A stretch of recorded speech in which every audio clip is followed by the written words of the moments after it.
So Fenix actually played really well there defensively with his Dark Templars, ran around the map a little bit, frustrated IdrA to no end, and tied the series up. So it's 2-2, and IdrA showed his bad manner. Yes, I don't really agree with IdrA saying that his opponent's that bad, because honestly I thought Fenix played quite well. I think really IdrA should not have pushed those 2 instances that he did. And then when he actually had an army, what's he going to do on a map like Chupapunk? You could just keep running and escaping through all the back doors on the map and counterattacking. And the game was actually probably over in about the first 10 minutes. Yeah, it's like an Escher painting. You chase that army one way, and it's going to pop out on the other side of the map. Right. I don't know, but it's a good map for Terran, so props to Fenix for winning it. Yeah, congratulations to Fenix. I can't wait to get on to our last game. We're at the rubber match right now. Yeah, that's it. This is it. The final game, Game 5, must win for both players. Winner of it will join the other players at the ESWC Finals in Cheonan in South Korea. So let's go. We see that IdrA has chosen destination. A good map for TVP, a very balanced map. Very balanced map. I think we're really going to see who's the better player here. Let's get ready for that.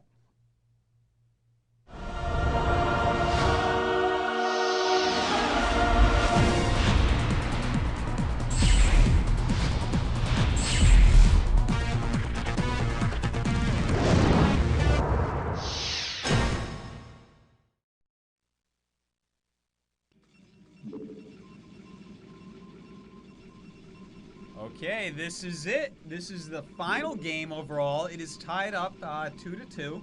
Fenix taking those last 2 games in style. Offensive gas and then running around the map with Arbiters. And it looks like he is going to start off with a cheese. A probe already leaving the base. Oh, man. I don't know if IdrA can get any angrier. That guy is already an angry nerd, but I think there might be some fog on those glasses now. He's getting so hot. This is going to be something that IdrA does not like dealing with. I mean, I'd be totally honest. I think he's weakest against cheese.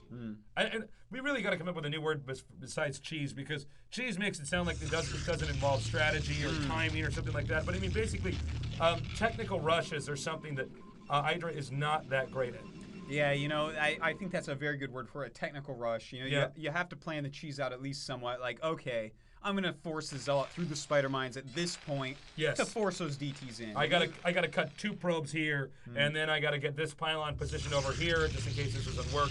So these are this all comes down to execution and micro.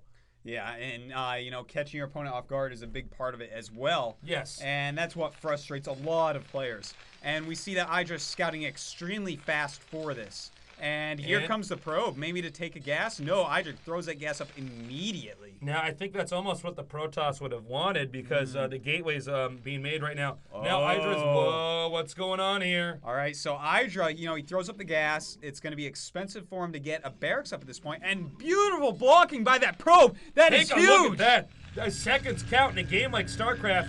Now, I don't know. Do you agree with sending the SCVs to kill the gateway? Either way, you're going to be a little bit behind when you haven't started your barracks yet. Yeah. And this is just a way to guarantee you're not going to lose SCVs early, and I think that's what IdRA's looking for. Although I think he is going to be slightly more behind than if he had just defended the rush. Yeah, I don't know if I agree with this. He's spamming right-click. If the Zealot gets out, the game could be over. Yeah, he has no barracks even started yet, and that is getting so close. It's getting close. He's got to spam right-click on the gateway. Oh, my God. Now, what Fenix should have done is made another gateway, your Gosu. There is the angry nerd IdrA trash-talking his opponent. Wow. That, I tell you what, that was very close. And in fact, Fenix canceled the Zealot at the last second. I'm not totally sure whether or not that Zealot was going to get out. It was so borderline. Yeah, so close. That I can't really blame him for canceling it. That was close. If that had gotten out, wow. But the game does go on. I'm surprised, though, that he didn't make a second gateway there. I would think that if he keeps making gateways, that forces the Terran to keep SCVs there.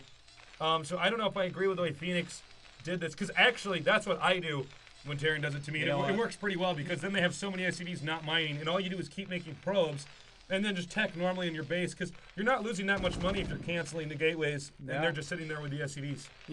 You're very smart, because that is so correct. I didn't even think of that, but totally true. If he had made another gateway, because he saw IdrA take that very fast gas to stop the offensive gas, and that means, along with the SCVs leaving that area, that he does not have the minerals for quick barracks. So the more you make out there, he has to attack him. Yeah, he has to commit. He's stuck out there. Yeah, so I mean, that actually would have been genius for Fenix to keep on making gateways, and that could have perhaps ended the game right there. Well, I think that's kind of one of the things that makes the whole proxy rush so good against Terran is that ideally you're not.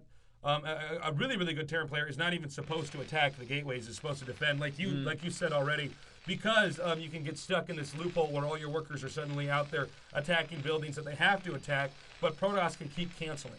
Yeah, and you know that's just very frustrating for the Terran player when things like that happen, because you're like, you've already committed those SCVs. Yeah. But I kind of agree with IdrA's choice to commit the SCVs this game. Yeah. Because when you think about it, if he can get into the macro game, he's shown us. If he gets like 3 bases against Fenix, then he's going to end up winning the game. Yeah. He showed us that in game 1. He's just got a stronger macro game than Fenix, although Fenix has good macro. So what he really wants is to not mess up. He's not so confident in his micromanagement in stopping those quick zealots. Yeah. I mean, and that's another thing about StarCraft is you have to know yourself. Okay, what am I good at? How do I handle myself in certain situations? And you know what? It worked for Greg, so we can't be too critical of it because a win is a win. Yeah, and we'll have to see if it results in a win this game or not. And it looks like he's going to mine out his back path, and he's making a command center. Well, maybe not, actually. It looks like he's going to jump an SCV out. I guess he wants to sneak scout. Ooh, that's kind of cute. Scout. Ooh, that's a little sexy. Yeah, it's Fenix probably has units outside the choke. He probably could have snuck it out normally, but it's pretty common for there to be enough Dragoons out there that you cannot scout.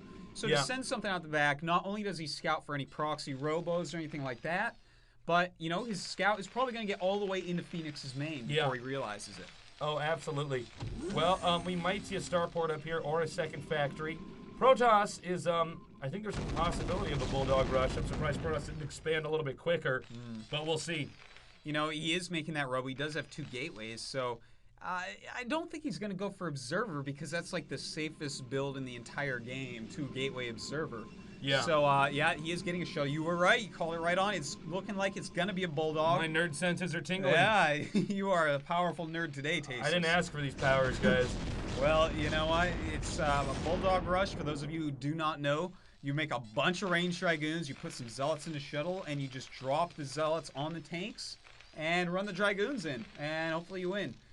Somebody told me that a player named Bulldog, a Korean player named Bulldog a long time ago came up with this. I don't know if that's true.